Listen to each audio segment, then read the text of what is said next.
SuccessBLOCs are the best way for your team to swarm together around customer programs and initiatives.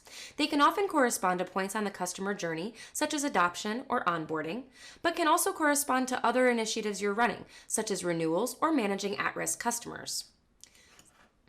Your Totango trial instance contains a basic SuccessBLOC for managing at-risk customers, providing insight and KPIs for those customers, campaigns for outreach, and a success play to help proactively mitigate the risk.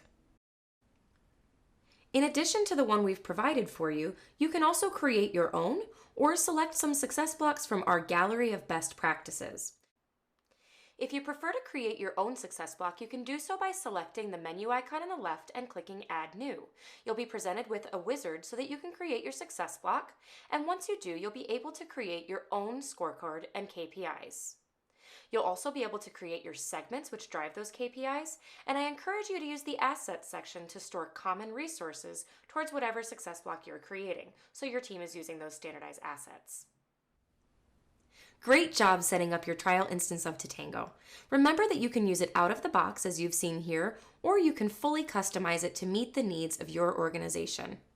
I encourage you to join our customer community as part of our knowledge base so that you can engage and get tips and tricks and best practices from other CS professionals like yourself. I also would encourage you to reach out to us. We are here to help you every step of the way. Thanks again and welcome to Totango.